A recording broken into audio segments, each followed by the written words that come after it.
nhớ cho nó tuần chuẩn nó nữa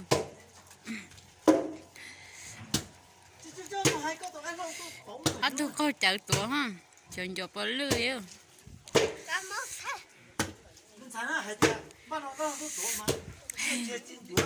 tôi nói đã lo tôi tốn tê những nhiều lo cho nó giờ cuộc xíu tôi tốn này đã lo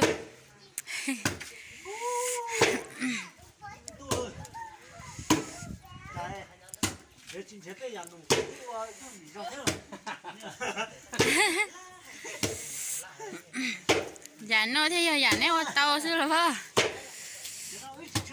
mẹ hãy còn lâu lên lỏng đôi đi mẹ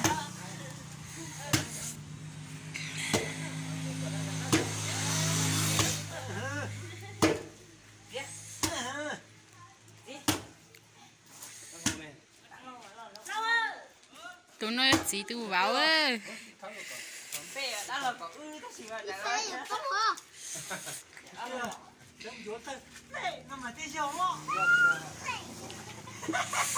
ha ha chỗ đi tao tao ple thế làm đây lão lẹ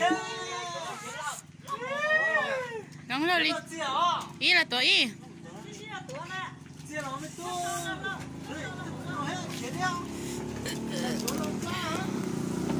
tuổi trong thấy á có nhiều thủ có mà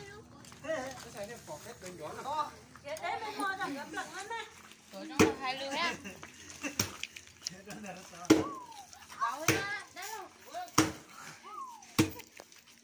ôi ơi nó không mưa tiêu chi mỏ chi gió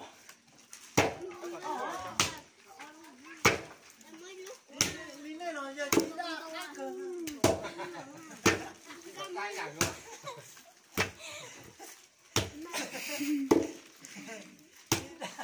đi ra nó lấy cá cừ nhà gì lấy chưa rồi bên lâu ở đây củi á trong ta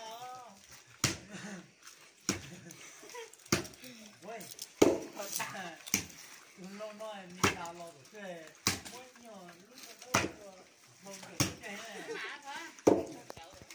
vừa lấy ra nói chuyện chính rồi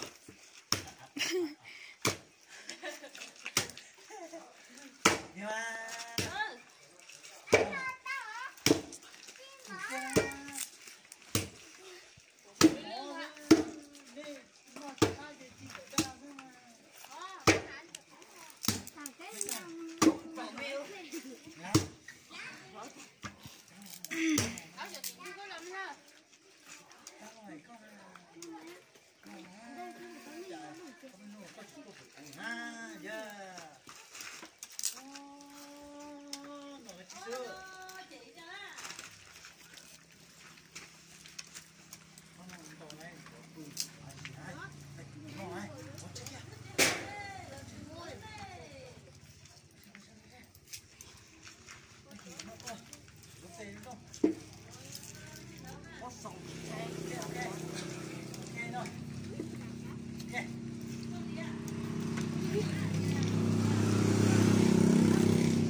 món đồ này nó sao cái này ô món gì nè sáng nó ai đi chỉ có ra thôi bên cuốn dừng chỉ này này mà này tổ đột tình nó chỉ có chờ chúng lồng thì hết bóng lọc chấm mũi thì tôi chỉ đâu nữa rồi nè nó tôi lên một đau rồi hết nó nhỏ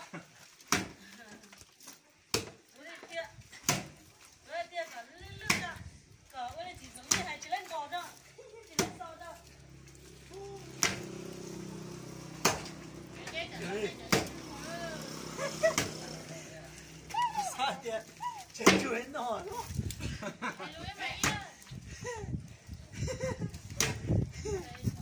để tôi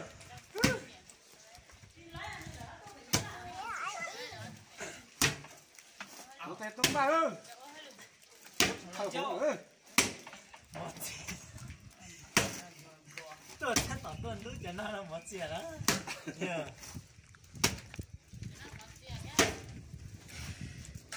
nó lẩu thế này em cho tôi xin một chuyện có mấy đâu tôi nó sao Nó là thế. Nó là thông phá. chưa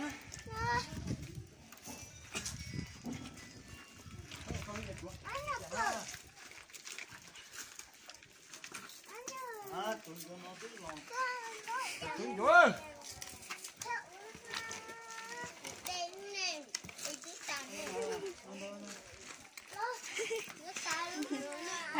còn lọt của tía Cái chắn nó đây cho bà thế này. chỉ là sao tiền Đâu? chi mỏ Con đâu? chú là Tụi tía nó đây.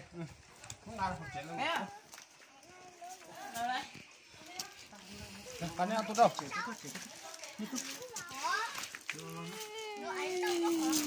Ba chồng trẻ.